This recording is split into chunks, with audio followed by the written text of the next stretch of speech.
Ny mety ho toetry ny andro eny an-dranomasina ny alakamisy 20 Mey 20 amin'ny anora maraina hatramin'ny zoma 30 Mey 20 amin'ny anora maraina.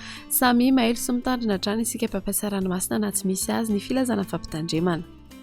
Ho an'ny morontsiraka Atsinana ny tanjona bobaomby hatrany amin'ny tanjona Angotsy hanorana tandrifin-drahona vitsy indraindray ho avy atsimo na atsimo Atsinana nandrifitra ka ho 30 hatramin'ny 40 km isan'ora. Ahatratra 5 km isan'ora indraindray ny any amin'ny tapany avaratra. Ahirin'ny ranomasina avon'ny onjo rofaingo 5 hatramin'ny 3 metatra isan-drano avy atsimo Atsinanana. Tanjona Angotsy hatrany Mahanoro hanorana tandrifin-drahona Miatoato ho avy atsimo ny rivotra ka ho 20 hatramin'ny 30 km isan'ora. Ahirin'ny ranomasina avon'ny onjo 2 hatramin'ny rofaingo 10 metatra noho ny alin-drano avy atsimo Atsinanana. Mahanoratra ny Tolaniaro hanorana tandrifin-drahona Malefaka ho avy Atsinanana ny rivotra amin'ny tapany avaratra farafangana ka ho 10 hatramin'ny 20 km isan'ora. Ho avy avaratra Atsinanana kosa ny amin'ny tapany atsimo ka ho 30 hatramin'ny 40 km isan'ora. Ahirin'ny ranomasina avon'ny onjo 2 hatramin'ny rofaingo 10 metatra.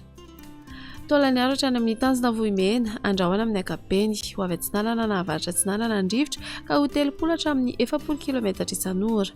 Ahirin'ny ranomasina avon'ny onjo rofaingo 10 hatramin'ny 3 metatra noho ny alin-drano avy atsimo. Ho an'ny morontsiraka Andrefana tanjona Vohimena hatrany amin'ny tanjona Ankaboa ho maina amin'ny ankapobeny ho avy atsimo na atsimo Atsinanana ny rivotra ka ho 30 hatramin'ny 40 km isan'ora. Ahatratra 5 km isan'ora indraindray. Ivadika amin'ny andalana ho avy avaratra Atsinanana izany manomboka ny alina ka ho 20 hatramin'ny 30 km isan'ora. Ahirin'ny ranomasina avon'ny onjo rofaingo 10 hatramin'ny 3 metatra noho ny alin-drano avy atsimo. Tanjona Ankaboa hatrany amin'ny tanjona Vilanandro ho maina amin'ny ankapobeny ho avy atsimo Andrefana ny rivotra ka ho 20 hatramin'ny 30 km isan'ora. Ivadika amin'ny andalana ho avy Atsinanana izany manomboka ny alina ka ho 10 hatramin'ny 20 km isan'ora. Adiny mpanontsana Anonjaben'ny ranomasina avon'ny onjo 1 hatramin'ny 1,10 metatra.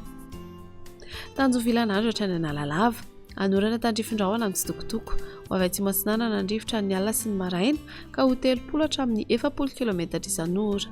Ahatratra 5 km isan'ora indraindray ho avy atsimo Andrefana na Andrefana ny atoandro ka ho 10 hatramin'ny 20 km isan'ora. Adiny mpanoza ranomasina avon'ny onjo manodidina ny 1 metatra. Analalava hatrany amin'ny tanjona Bobaomby andrahoana vitsy iovaova fisokan'ny rivotra ka ho 10 hatramin'ny 20 km isan'ora. Ho avy atsimo Atsinanana kosa manakaiky ny tanjona Bobaomby ka ho 30 hatramin'ny 40 km isan'ora. Adiny mpanoza ranomasina avon'ny onjo 4,4 hatramin'ny 4,4 metatra.